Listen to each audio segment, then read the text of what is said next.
DeSantis. So, because I know you were also a fan of Bernie. Yes. And they're like polar opposites in terms of the rest of their policies. I'm a fan of him for different reasons. Right, yeah. You know?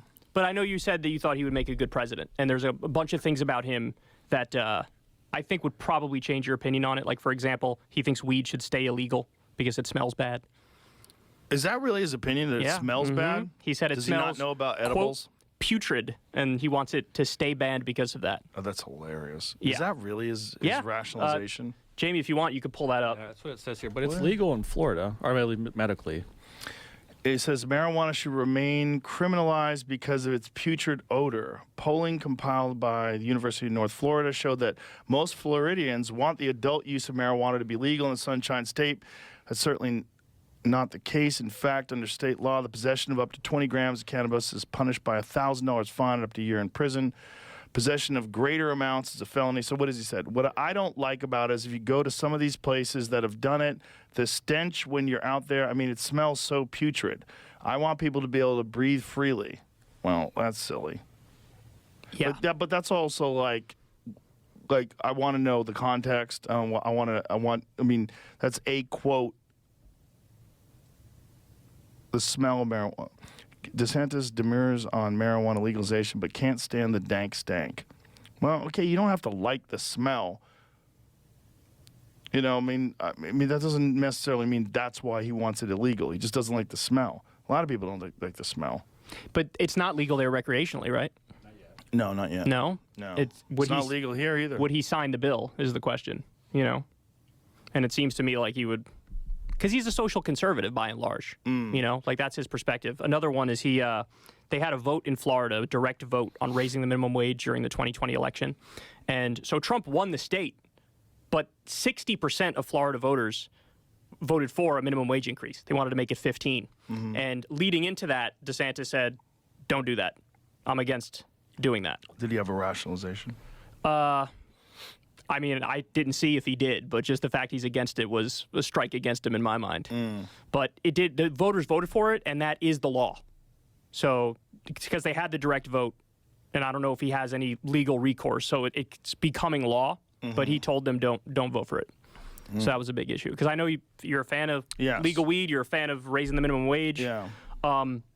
He's also a big Wall Street guy. I mean, a lot of these Republicans, you don't have to look too far under the surface to find out they're all playing the same game. He took $20 million from Wall Street. He did $5.7 billion in tax cuts and giveaways to corporations. Apparently, 99% of companies in Florida pay no corporate income tax. So it's one of the states that corporations go to sort of, you know, it's a field day over there. And remember, he was feuding with Disney. Remember when he was feuding with Disney? And he was like, you know, you guys are fucking woke and this has got to stop. But he let them keep a $578 million tax break at the same time. And at that same time, he also did a $1 billion tax hike on regular Floridians with a new sales tax. Well, the amount of business that Disney must be bringing into Florida is insane. Right. I mean, they own Orlando. Which is all the reason they don't need more of a subsidy, right? Like, let them fuck it. They'll be able to swim. They're not going to sink. Like, let them be. What do you think that is? Do you think there's just some financial chicanery, some behind the scenes? I think if you're the governor of Florida and you know how big Disney is, you might talk a game every now and then of like, yeah, we don't like these guys or whatever. They're too woke. But when push comes to shove, I don't remember he's what that cutting was in regard to, the woke thing. I don't recall. It was a very specific instance. Yeah, I don't either. I don't remember it either. But he had a big fight with them, but ultimately he gave them their tax break.